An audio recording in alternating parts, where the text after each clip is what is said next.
All right, we are live. Happy Friday, everybody. Today is September 26th, and you're hanging out with my community manager, the community built by, for, and managed by community managers. As always, you can chat along with us at our Twitter chat that's happening right now at hashtag CMGR Hangout, where I know some of you are watching. Hey, everybody on Twitter. Just a quick reminder to everyone watching, you can definitely tweet us questions during our Hangout today, and Sherry will bring that in, and we'll answer your questions. So if you love what you're seeing today and you have a great idea for a topic of your own, or you just want to join us live, go to our website at mycmgr.com, click on participate. It's really your questions, your ideas, and your friends that keep this Hangout running every Friday. So today's topic is influencers. Some of the questions our community has been asking are things like, how do you find influencers in your community? Or, when you find them, how do you create an environment that makes them feel important and proud to be part of what you're building? So a shout out to Sarah Nagel and Carrie Keenan over on Twitter, who always help us out with our chat there. And with that, Sherry, I'll let you introduce yourself, and then the rest of the panelists here can say hi as well. Cool. Thanks for everyone. Happy Friday. I'm glad to be back. I was actually setting up for a conference last week with Amir, actually, so I wasn't actually here. But I co-produced CMGR Hangout here with Brew. I had to think about what I'm doing. And also I lead community and user experience at a company called Rebellion Media. So I'm excited to talk influencers with everyone today.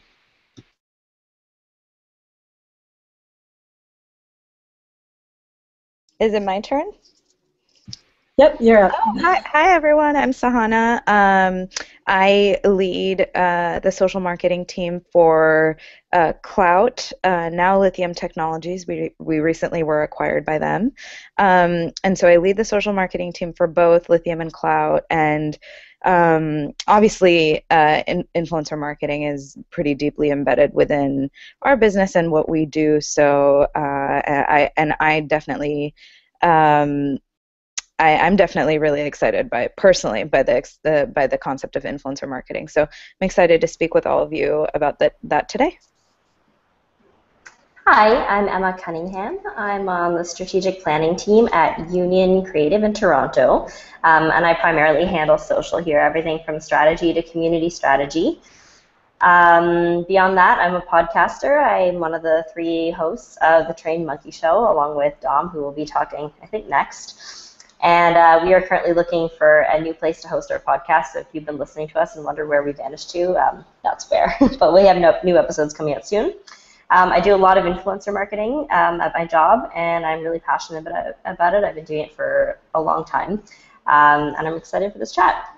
Thanks. Hey everybody, I am Dom Garrett. I am the social media specialist for CET International, as I could show you with my cool name tag. I'm actually at a conference right now here in Grand Rapids, so I apologize for any spotty Wi-Fi, or if I'm cutting in and out, or if I sound like I'm in a tunnel. Hi everyone, I'm Dan Spicer. I'm community lead for Hootsuite, for Hootsuite in EMEA, so based out of London, UK. I look after the community team, manage the team, and look after our communities across Europe, Middle East, and Africa. Effectively, we help grow and build, nurture our brand advocates. We curate and create content for our respective communities, and also influencer marketing forms a big part of our community building, community strategy. So looking forward to chatting with all of you today about influencer outreach. Hey guys, Amir Zanozi here, Chief Strategy Officer of Zoom. Very excited to be here. Thanks for inviting me. Happy Friday. I live, eat, and breathe influencer marketing methodology, and I'm also very good with an earth gun. So excited to be here. Excellent. Hey everybody, I'm Brew, the Director of Awesome at Be the Change Revolutions, as well as co-producer here with Sherry. So let's just jump into our first question right away, guys. And I'm always interested because in this specific question, because I hear a lot of different varying opinions on this. So feel free, anyone can jump in who has the strongest opinion, and we'll go from there. But how do you define influencer?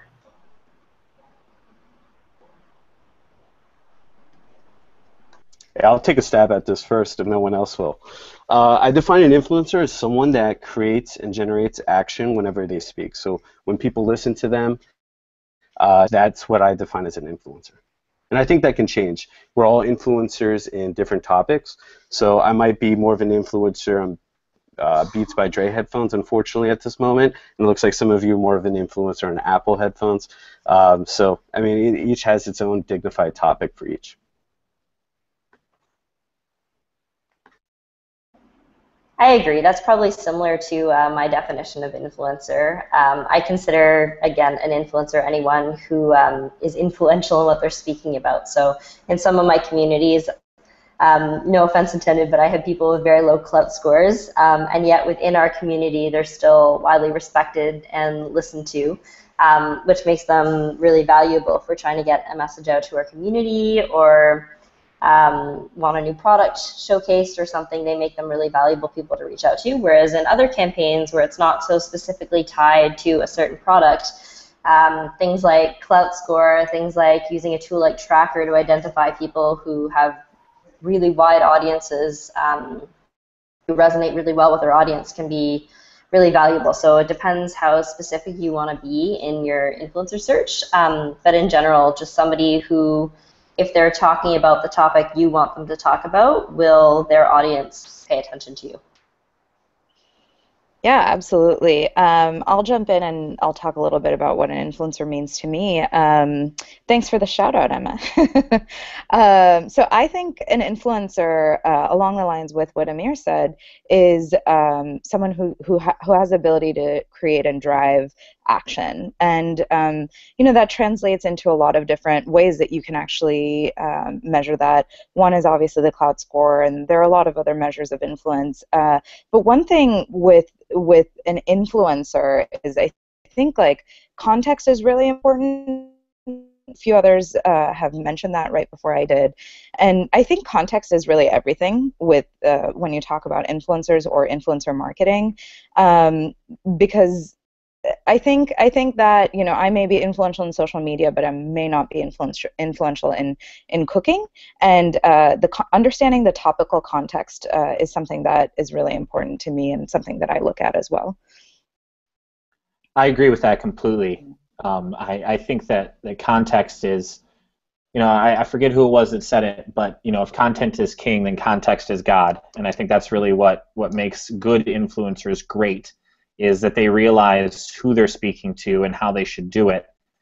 And, you know, that's what really sets them apart. And, you know, for me, somebody who not only has the knowledge, but knows how to get the knowledge to other people, that's really what makes a good influencer for me.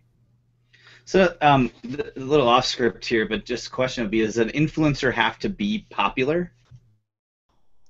So I can jump in there, and I think that's where often the confusion comes from an influencer perspective, because I think audiences and brands and businesses often confuse audience and influence. And often having a large audience, especially a social audience, doesn't necessarily mean they're influential within their respective circles. So having an audience can mean you're influential if you have that context, as you mentioned, but actually having advocacy within their respective communities, having authority and credibility is key, and often that doesn't come with a large social audience or a large following, especially for here in EMEA when we look at some of our European influencers.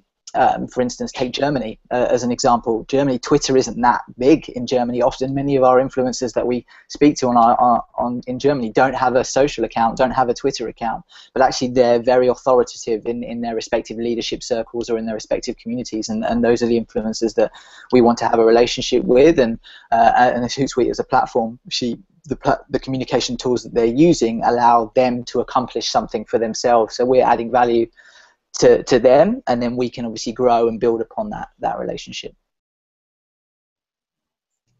Yeah, absolutely. I agree as well in that I don't think an influencer actually has to be very popular. I think that I believe in quality over quantity, and that's something, personally in how I approach marketing in general. I believe that, and my thinking is even if you have a small niche group of people, I personally believe that your expertise in a very specific area, depth, right, like will bring an audience in that area, and eventually that will translate influence in a different way. But I don't think that you really need to be popular, right? Popular. I think that you can obviously have a lot of expertise in a specific area without having a large audience. Brew, I'd like to hop in on that as well. And just to iterate what everyone's saying, I don't think it's how many connections that you have, but it's how deep that connection is that you have with those individuals. And I think that if you look at different influence tracking abilities, it's not really having one general number that you can just assign to someone. It's really about how influential they are on different topics and how influential they are to those people that follow those topics. So when we talk about, oh, go ahead.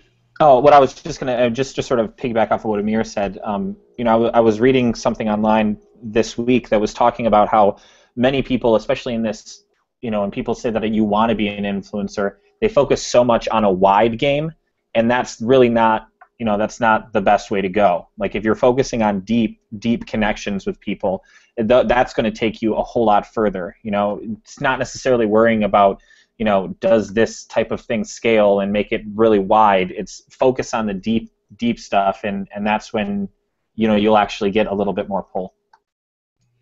So kind of what I heard is a little bit of both. An influencer has the power to make somebody either believe something or go do something. Is that a fair kind of summary of what we all just said? Yeah, I think so. I would say so. Cool. Awesome. You guys are brilliant. So, all right. So now that we've defined what we all believe influencers are, how do we go about finding them? So it's because it seems kind of tough, right? So we just talked about, so they have to have this power, the ability to make people believe something or go do something. But generally speaking, I would say that we don't just want any kind of influencer. We want people in certain topics. So that's another thing that was brought up a lot. So I have a few ways of finding influencers. My main way is through a tool called Tracker. I'm a big fan of Tracker. So Tracker works a bit like Google in that it's a search engine, but they separate the internet by people rather than by search terms. So if you search for a topic, it will bring up the top 100 people who are influential about that particular topic. And it ranks them by relevance as well as the resonance with their audience and their general reach. They call it the 3 Rs. And it's a really nice way to find things because you can find the specific influencers who are influential about that topic. And then from there you can choose which ones you want to work with. You can save them to your list. You can drop them into a project. And I find it to be a really quick and easy way to start your influencer search. So I tend to use that for sort of larger projects. If I'm looking for smaller things, one-offs, then I use a combination of tools with people in the chat room, actually, which is I go onto Hootsuite and I search for a topic on there. Then I geo-target it because I work primarily in Canadian brands, and then I rank by clout score. So that's my second shout out for Clout today, as well as one for Hootsuite. So those are my two main ways of finding influencers. Beyond that, just I know my community really well. So if someone's already active in my community, even if they don't have a high clout score or they're not really ranking on Tracker, I'll still know if there's someone that I should pull in anyway because of that. And real quick on that Tracker, is that the TRAACKR.com? Is that? Yeah, that's it. Okay, cool. Awesome. Sure, and I'll jump in and talk about a little bit about how I find my influencers, and I think, I think it's really dependent on goals. And so, because I lead the social marketing team, one of my primary goals is finding really, really engaged people, really, really engaged users who and this on social media. And to go even deeper with a specific example, we host a monthly clout chat, actually, and what I do after we host this monthly clout chat is I look back at my metrics. I use Simply Measured, which is a social marketing tool, which I love, by the way. And I actually go through and I filter my users based on how many tweets people contributed. So if they tweeted about twice or 3 times or 4 times, like that's like a metric of engagement to me. So I use that as a metric, and then I also segment by obviously their clout score, and then depending on what the topic is, I'll also use other, like geography if I need to, or other criterias there. So it really depends on your goals, I think, and what you're trying to achieve. But I'm a fan of using various filters to kind of tweak and play with what you need to reach the right people, really, because what I would ideally love to do is reward those people who are super engaged and tweeting and answering other questions for people in the community, and want to make sure that they know that we appreciate them.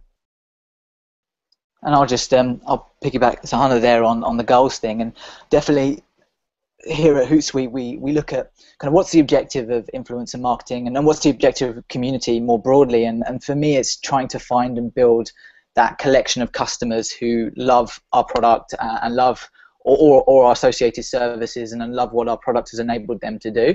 So I'm constantly looking for people having conversations about Hootsuite more broadly, and if you can believe it or not, here at Hootsuite we use Hootsuite to identify influencers out there, and see, we can set up streams for the various social channels, and then I'm out there setting up keyword filters to look for people either talking about our brand or talking about social marketing, social selling, social CRM, and looking for those conversations. And then I can filter them by clout score in the dashboard. I can filter them by geocode or language if I need to break it down by country, or even in some instances I can filter that by contextual sentiment, so I can put a smiley face or an unhappy face and see who's feeling happy about Hootsuite. And kind of previously mentioned that actually some of our influencers don't have social channels. They might not be on Twitter talking about us, but actually often when they are talking about us, someone is listening and someone is talking about their talk, if that makes sense. So someone is tweeting about them, etc. So I can monitor the social sphere through Hootsuite and look for people at conferences, potentially maybe giving us a shout out, who may be speakers or keynotes. And from then, I know that I've already got a kind of circumstantial relationship with them, which makes it easier for me to reach out as Hootsuite and then start to build that initial relationship as an influencer. Yeah, Dan, I think that's absolutely fantastic too. I mean, what I'm hearing from everybody is it's funny. The most important thing that you have to do is basically just listen. Whatever tools you're using, whether it's Tracker or Hootsuite or Clout or whatever, it's listening to what the people are saying and actually paying attention. I use all those tools. I also spend a lot of time just on search.twitter. I just go right there and I spend a lot of time for whatever I want to try to find an influencer in, whether it's in my community or just a community I'm not a part of, just to see who really are the movers and the shakers, and it's fantastic. Dom and everyone, I definitely recommend you guys check us out at Zoom. So we use in-house to find who influencers are, and we have a couple of different variables that we look at why someone's an influencer. I think that's important to look at. So we look at when they're influential, who's influential, right, and then where are they influential. I think it's important to separate each social platform. So I'm not that great on Pinterest. I don't have great recipes to share, but on Twitter and Snapchat, I have fun stories, and I like to engage back with people. So with Z-Points, that's an algorithm that we created at Zoom. We focus and rank on content as it comes in, and then we focus on a lot of different terms, but variable metrics that are action metrics. So are they receiving engagement? We don't really care about how many times they tweet, because that could be spam. We're focusing on how many times they tweet and they generate engagement, retweets, favorites, responses. Not just that who's responding to them, not just that how fast is it happening, is it in certain areas, is it spreading to other parts, like in the reply, is it going from like London to New York and spreading elsewhere? So we're looking for virality there. So as far as when it comes down to looking for influencers, they generally rate, like it's very easy to find who an influencer is. The people kind of point them out. For this, it's going to be, you know, Dom and, you know, Sherry and Brew, and you guys are the influencers for this community. And people know that. You guys stick out. So I think it's very easy. Those influencers want to be found, and it's, like you said, finding the right listening tools to find them. Yeah, I'd like I love all of these tools mentioned. I can't wait to kind of check them out. I'm more of an old school guy. I like to just put myself in the position of whatever you know, topic that I'm looking to find the influencers on, and just say, hey, I don't know anything about this topic. Who should I listen to? And just sort of start digging through Twitter, start digging through search on Google, and just sort of, you know, kind of then look to see who those people are talking with, who has the biggest voice. I'm a little old school, probably pencil and pen, but definitely those tools sound great. Yeah, we do anything that. that's. Oh, sorry. Go ahead, Sherry. I was just gonna say we do that every week for this Hangout to find influencers in whatever the topic is. Yeah. And I was just going to say whatever is actually narrated by Dan would be great to listen to, because I just want to put it out there that I love paying attention to anything in an English accent. So we'll just go ahead and say that. Yeah, awesome. Yeah, I mean, our viewers are skyrocketing right now as people are tuning in to hear his accent. So I try to put as much Southern accent on as I can. All right, so question number actually, you know what I'm going to do? I'm going to bring in this question here. This is from Jen. Jen says, what are some tips to draw in borderline influencers, i.e. someone who is nearly there but not quite? Anybody want to take that? Sure, I can talk about that a little bit. I think that, you know, my thinking is kind of like go where the conversation is already happening. If your industry is, you know, in the culinary space, go on social media, see where those conversations are already happening, and kind of dig in a little bit deeper, especially with the people who are asking the questions. I think those are the people that kind of tend to have the highest potential because they're engaged in a different way, where they're looking for something or someone as a resource, and I think there's a really pretty big opportunity to kind of engage them even more deeply by showing value in your community and your brand or your product, and bringing them in and building a relationship with them. But yeah, definitely look to the people who are already asking the questions, and also just go where that conversation is already happening. Yeah, I agree. I think if you're someone who wants to become an influencer, the onus is a little bit on you to sort of work for it and become more influential. So if you want brands to contact you to talk about a specific topic, then find out who the influencers are in that field. You search them out, make friends, start engaging with them, and then reach out to a brand directly and just say, hey, I really like that you're doing X, Y, Z. From my part, not every influencer that we work with is top tier. In fact, a lot of them are probably sort of middle of the road. So you don't necessarily have to be, the biggest blogger in the stratosphere to be considered an influencer. It really just depends on sort of what a brand is looking for in any particular campaign. So I think it would be a mistake to say that we're always looking for the best of the best. A lot of times what we're looking for is more, authenticity, legitimacy, and is there a genuine fit in your philosophy and ours? So I'm not sure I quite agree with the concept of sort of almost there influencers. If you're talking on a topic and people are paying attention to you, then I would say that kind of puts you in the space already. And if you're not quite where you want to be, then just work at it, chat with the right people, and reach out to brands that you're interested in partnering with.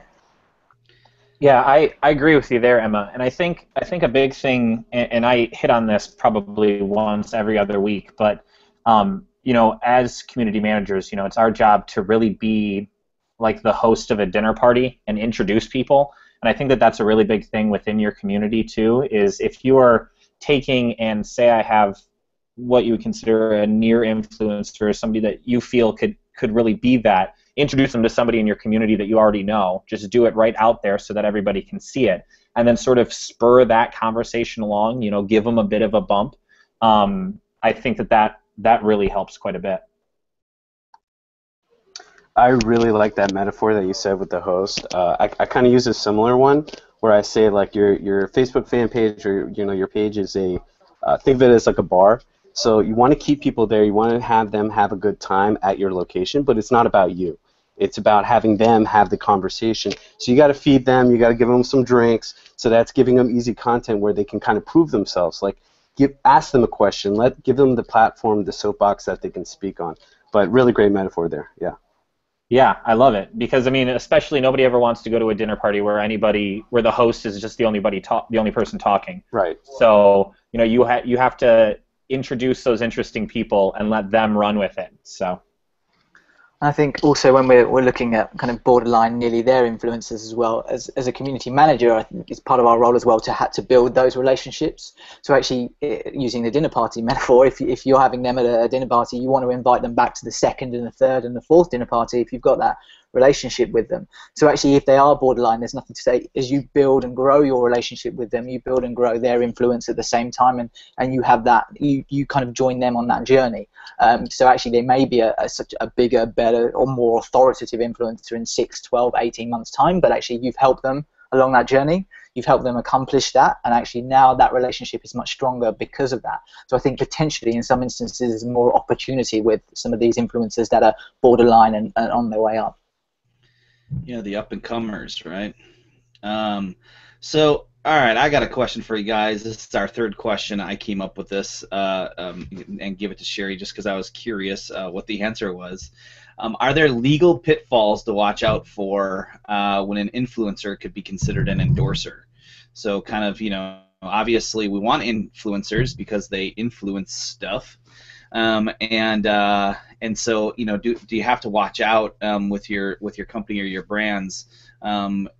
Is there a line between endorsement when they start advocating for you, or anybody have any knowledge about that? If not, that's cool. We could just Google it. And I talk think about it it's another platform day. dependent, honestly. There's a general rule of thumb with an influencer, specifically in the case brand marketing, where you provide a product in exchange for the influencer actually choosing to talk about it. I think it's really important to encourage that person, the influencer, or whoever receives that product, to keep their feedback really transparent and authentic, and not really have it be a pre-crafted message. That's my thinking on that. I mean, I think that's kind of the safe way to approach it. And then also, that's how you get authentic earned media. That's how people actually trust what people are saying about your brand, is when people, it's okay if people actually say something that they weren't very happy about the product that they got, or they had pretty honest feedback about it. That's actually okay, because they're still getting your product out there, and you're going to eventually end up building trust, a deeper level of trust with those people. So that's one thing. Another thing is it is platform dependent. I know that Facebook kind of has very stricter terms than Twitter right now about what kind of content brand partners can encourage their users to share and how they need to talk about that. I don't know about it to the extent that maybe I should, is to speak about it, but I know at a high level that Facebook does have some stricter terms.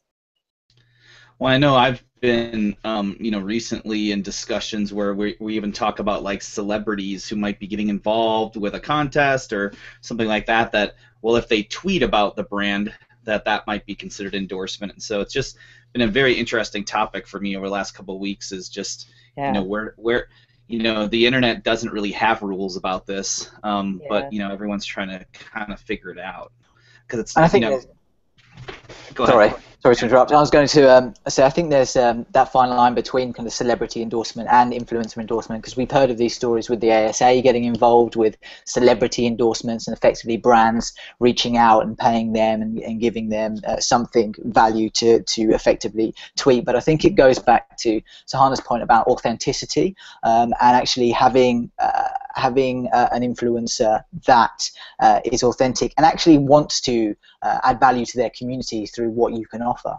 So when I look at influencers, I always think, what can Hootsuite or myself add to give to them that's valuable to their reflective communities, not vice versa. Not what can the influencer do for me, but what can I do for the influencer.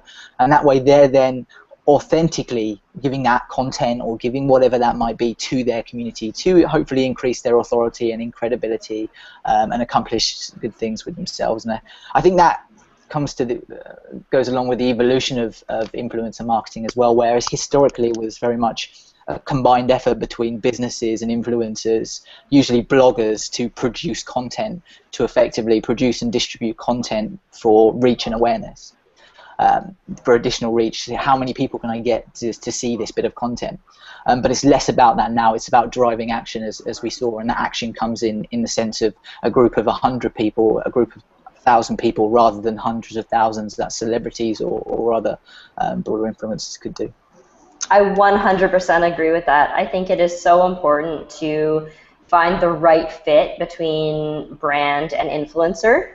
Make sure there is a genuine reason why they would be talking about your product or your service, so that it can be a really authentic way to present your product to their community. I feel like, especially when we get into paying influencers, what I'm paying them for is their time and never their opinion.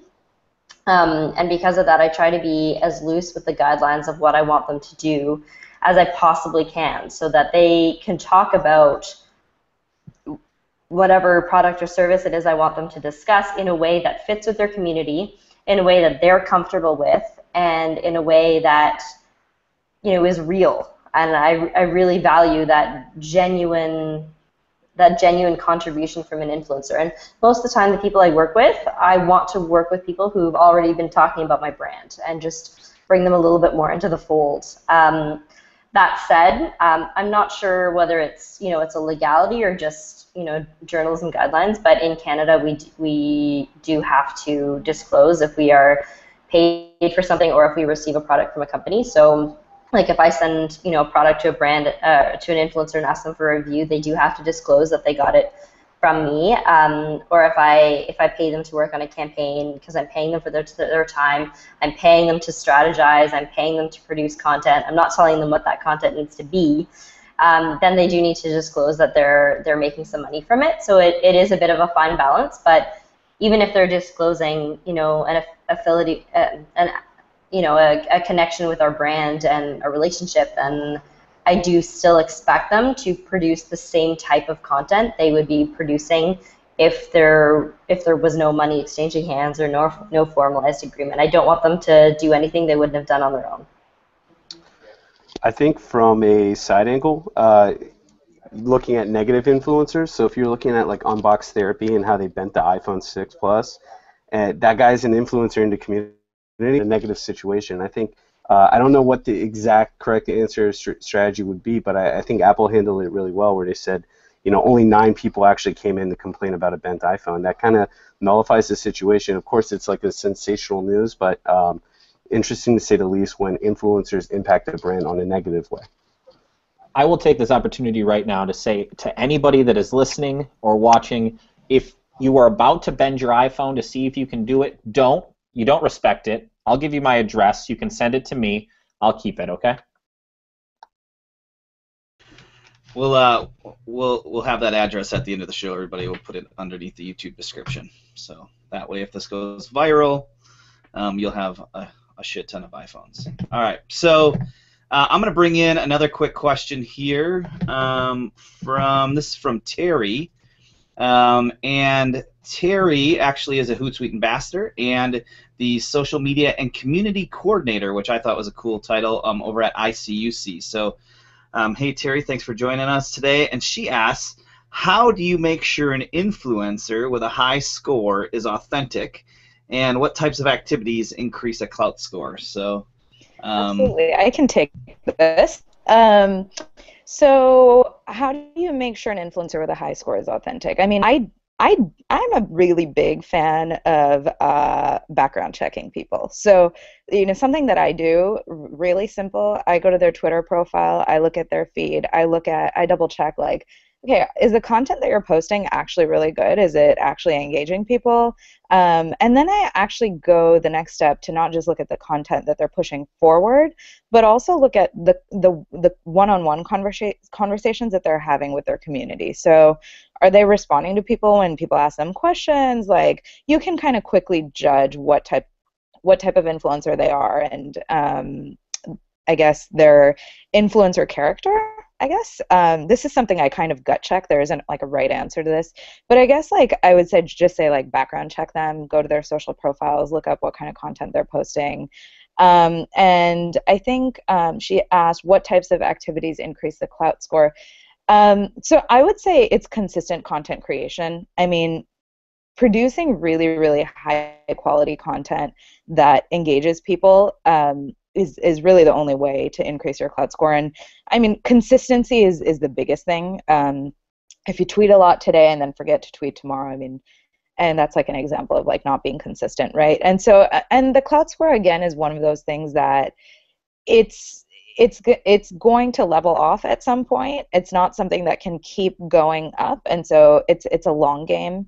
It's not really like a short-term thing. It's more of a long game in terms of understanding your impact, and so just keep that in mind, that it's a long-term thing. And there was one more question about clout that I'm just going to answer so that we're not talking about clout all the time. What's classed as a good clout score, I think, was a question that Sherry shared. In my opinion, generally anything above 50 is at the point where like brands really kind of want to start working with you and are really interested by the kind of content that you're putting out there. At a personal level, if you just want to understand like how am I doing as an influencer, I would actually say anything above 40, and that's just kind of how our scale works. The higher your score is, the harder it actually gets to it is to actually improve. Anything above 40 is really something you should feel good about, and know that kind of puts you in like really the top percentage. Even a score above 40 puts you in the top percentage of all social media users. I don't know the exact percentile, but I want to say it's like between like 25 and 30%, something like that, of all social media users. So you should feel good about that. I've also noticed that with clout, as you get into higher influencer scores, it's easier to go back down. Yeah. So I got swamped with work lately, and I haven't been able to tweet as often, and my clout score has dropped a couple points. So I think that's another reason why it's really important to background check and see if a high clout score is a very recent thing, what the history is, have they maintained a high score for a while. Just go back through time and sort of see how they've tracked maybe over the past few months or the past year. Take a look, more than a week back. And I'll just speak to something that we're working on right now. I think that will really help people on the brand marketing side. Is we at some point in the near future we will be sharing more publicly topical influence scores, which is going to be pretty fantastic. So then like that whole context conversation becomes really interesting, right? It's not just one score you're looking at, and it's like really specific to like contextual information, which is pretty amazing. So and I don't know the timeline for that. I know it's something that we're I love that you're excited about that, Emma. I know that it's something that we're working on that's going to become really powerful and help brands utilize more and more, and it's something that internally we've used for a really long time, and I think we just need to get to the point to where we can share that more publicly. Sherry, we're actually doing that right now with Zoom, and it was interesting. Twitter was using us at the UN yesterday for President Obama, and they were looking at content on the screens there, and they said something important. They said, don't just look at the amount of pursuits that they have, if they have good content, that trumps it. So I think one thing that's important that we're looking at different scores that are here is not just focus on a certain number, not just focus if they're overall usually a celebrity, but if someone, I remember when Allen Iverson broke Michael Jordan's ankles in a basketball game once, like someone can do something great and they might not be an influencer. If it's good content, you want to showcase that. Yeah, I remember you telling me the story too about how you guys created really the Z points structure that you have because something with Justin Bieber. That's all I remember. Yeah, I didn't want to get into this. Sorry, Sherry. So we used to use Clout in our platform, and we did a report for Hillary Clinton, and it was on internet freedom. So Justin Bieber mentioned internet freedom, and of course, because he had a 100 Clout score, how high it was, he was on top of the list, and there was like, there's no way we can go to, you know, the Secretary of State and say Justin Bieber's an influencer in politics. So we created Z points as a way to like kind of get out of that like kind of embarrassing situation, and they really liked it at the State Department. They thought it was interesting how we were applying context specifically to the word choices that we were searching, and based off the engagement that it generated. And from there, we just really took it to another level. We use it for gamification. We have leaderboards on live displays. So it was really from Cloud that we created Z points. Yeah.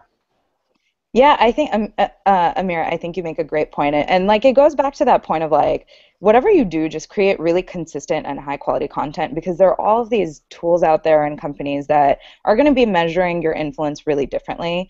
And you aren't going to be able to track all the different ways that brands are, you know, thinking about you and how influential you are. I think the best rule of thumb is just like focus on consistency and high quality content, and I mean that's kind of the only secret sauce that I can tell you. I mean there's nothing else that you can really do. I love that that's an actual thing though, is that people need to realize just being out there and having a bunch of people isn't important. I mean it is important, but the more important thing is like make good shit. Like you're not going to be able to get influencers that are going to want to talk to you or look at any of your products if they all suck. Like, just make good stuff that people actually want. I love that. I'm going to quote you on that, Dom.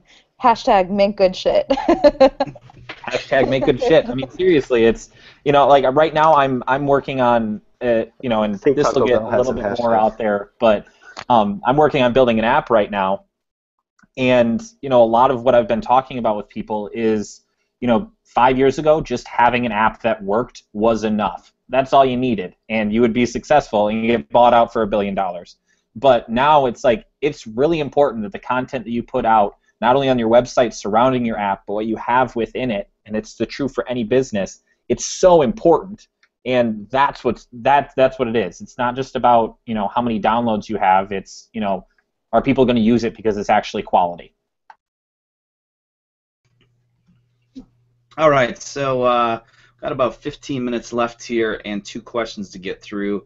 Let's talk about what, you know, I mean, I would think the reason we want influencers is because we want to leverage them as advocates, right, for our brand, our product, to kind of get the word out or make people do stuff. So, especially if we make good shit, hashtag. So what are ways in which a brand can kind of turn influencers into advocates? What are some best practices or some techniques there? Build a deeper relationship with them beyond just, I mean, social media, like, in my opinion, is, you know, step one. That's one way. Like, you go where the conversation is already happening and continue that discussion with them. But the thinking at Lithium and Cloud is like community is the next level of that, right? So community is like the next layer of, like, if you're looking at like an engagement scale. So there's social, the conversation is already happening, and then there's social, people are talking about your brands, and then like community is like super engaged people, where these are people who, you know, like, that's like these are people who were influencers and are now advocates of your brand. And so I would look for ways to just to engage them at a much more deeper level. That's one way to turn influencers into advocates. Involve them in the process, the product development process or the product feedback process. Let them know what you're working on, what's about to come out. just involve them. And just going off of that community point, we have a community program here at Hootsuite, or the Hootsuite Ambassador Program. I know there's some ambassadors on the call, so a big shout out to those listening now. But effectively, the Ambassador Program is a voluntary program, and it's for that collection of customers that really love our platform and the products and the services, and what it's helping them to achieve through social communication. And my end goal is hopefully to have an influencer applied for that voluntary program, applied to be part of that ambassador program. So when I see influencers, I always think to myself, how can I help them? Like whatever they're trying to do, if it's social marketing, social CRM, what can I do? And sometimes, and the majority of the time, that's giving my time and my energy to help them achieve something. And time and energy is the biggest commodity now, and it has the biggest value, not monetary. No, there's no financial gain. Actually, a lot of the time they just want Hootsuite's time, our energy to support them achieve something, and often that's content. So if it's social selling and they're an influencer in social selling, we might commission a co-branded white paper, and we'll put the time and effort into building that research to support them and deliver that to their respective communities to build their authority and credibility, and just really to give up our own time as a community team and give up our own time as Hootsuite as a brand to support our advocates in achieving something. And that way you build those relationships, they become deeper connections, and you bring them on the journey. They join our journey, and we join theirs. You know, Amanda Height told me this, which I think is just brilliant as far as like how to turn somebody of influence into an advocate. Is everybody wants something, right? That we all have things that we want. And it's as simple as figuring out what that person wants, or what that person wants, and giving it to them. And so if you kind of look at everything through that filter, you know, there is no one right answer, you know, because it could be, well, they want success, they want fame, they want exposure, they want I don't know, chocolate. But the kind of quick way to build a relationship is give somebody what they want. And to sort of go off of that too, giving them what they want, it's you know, that digging to find what they want. It's the same sort of digging like David Hurley and I were talking about last week with if they're part of your community. A great way to make them an advocate is to find out what their main focus is. Why are they in that community? What is their real passion behind it? You know, if it's clout, like what part of it? What part of Hootsuite do they really love? And then talk to them. Focus in on that specific thing. Storytell to them. Use that kind of context, because that's the kind of context they're going to turn and they're going to talk to a bunch of other people about. Because odds are the people that are in their personal community share their ideals, share their goals, share their you know, worldview, you can say, and that's how you're really going to make them brand advocates for people that you might not be able to talk to as well. I think, Dom, you kind of nailed it right there, but just to piggyback on that, it's just showing them that you're listening to them and that what they're saying is being heard, and that's just the common aspect between human to human. It's just reciprocating that, yes, I'm listening to you, and here's a result of me listening to you. Awesome. Let's see, our final question here to get through. And guys, we'll probably, everyone on Twitter, we probably have time for at least one more question. But let's just jump into this last one, which is, what are some pros and cons of paid or unpaid influencers? So I'd love to kind of dive into that.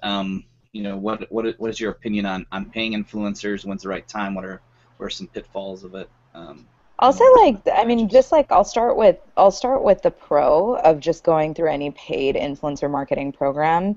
One of like the biggest like advantages to going through a paid influencer marketing program, whether you pay the influencers directly or you use a service to do it, is that you can create earned media at scale, which is really powerful, right? You have the power of all these influencers at your hands, and they can help you truly amplify your brand message, or you know, just like share their product experience just at a much larger scale than you would otherwise be able to achieve.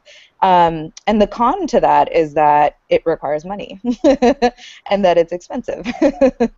Yeah, I think there's pros to both, but I usually come down pretty firmly on the side of pay ambassadors. I feel like in some ways they're a bit of a connection to your marketing team. You know, a lot of these influencers make money off their blog. I really feel like if you're asking people to strategize, to work with you on marketing initiatives, you know, I don't work for free. I don't expect other people to work for free. If I want or expect you to help me with my goals and getting people, you know, somewhere on that sales funnel, then I feel like you should be awarded for your time. And sometimes that's, you know, as small as sending some product for people to review. Sometimes, you know, I'll run weeks or month-long campaigns that, you know, require quite an extensive contribution from influencers, and I feel like there has to be value to both sides. And so the brand pays money, but also provides, you know, a story, provides something to talk about to the influencer. It's got to be both. If the story's not there, you know, no amount of money in the world is going to be able to create content out of nothing. And the benefit, of course, to the brand is that you've got people whose opinion carries quite a bit of weight, hopefully talking about your brand in a positive light. No amount of money can create content out of nothing. I love that. That's fantastic. So I'll share a story a little bit. Is, you know, I kind of always thought, like, well, why would you pay influencers? You know, like, you got to take this organic approach, and you have to build these relationships and everything else.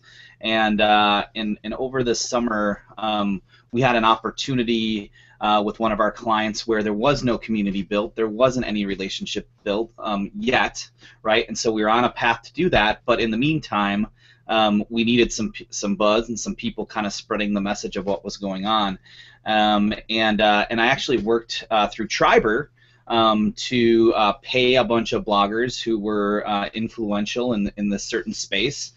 They all definitely put at the top, hey, I was paid to write this. However, these opinions are my real opinions and everything else. They created great content, really delivered a lot of value for us, and kind of hit all the objectives we asked them to hit, as well as amplify with their audiences. You know, during the show, so it was like a conference that we wanted to kind of amplify some of the tweets that were going out, and I was really surprised. What we were able to do is actually use then that initial Triber kind of paying the influencer to jumpstart the relationship. I mean, we paid them, and then from there, you know, kind of started to become their friends, if that makes any sense.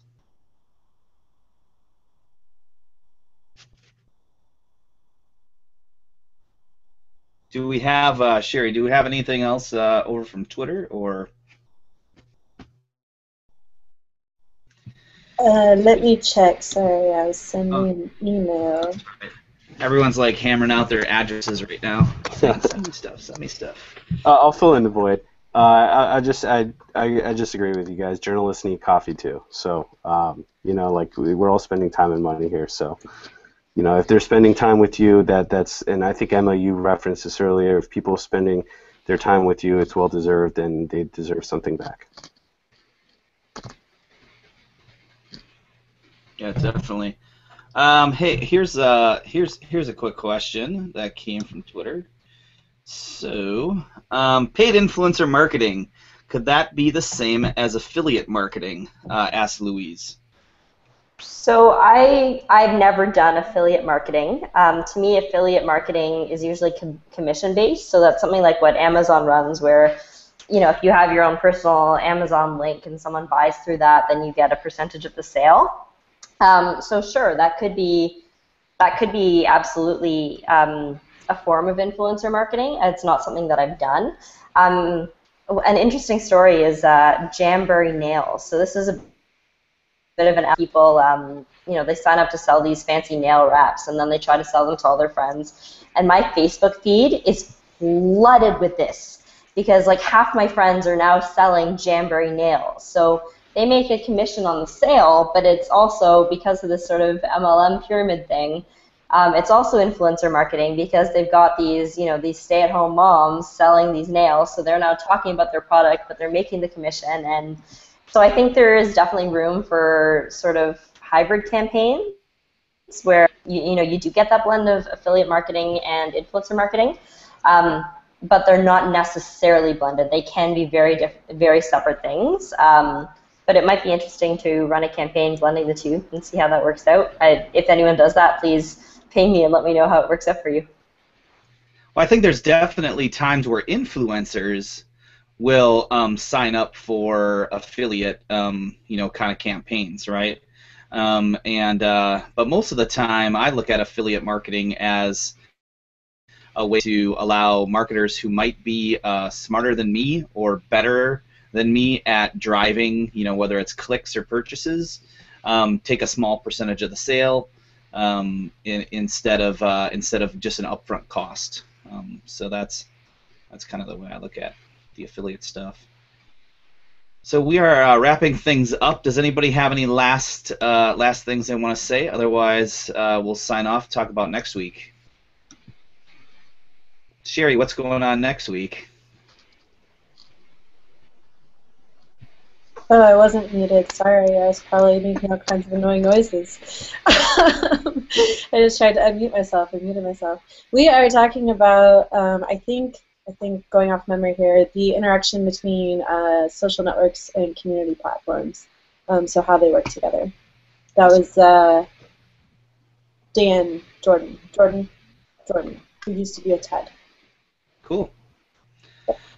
Awesome, guys. Well, again, just a little reminder, head over to our website, mycmgr.com, click on Participate, give us ideas, let us know if you want to be hanging out with us on a Friday, and we'll see you next Friday. Bye. See you later, guys. Everyone. Thanks for having us. Hey guys. Thank you.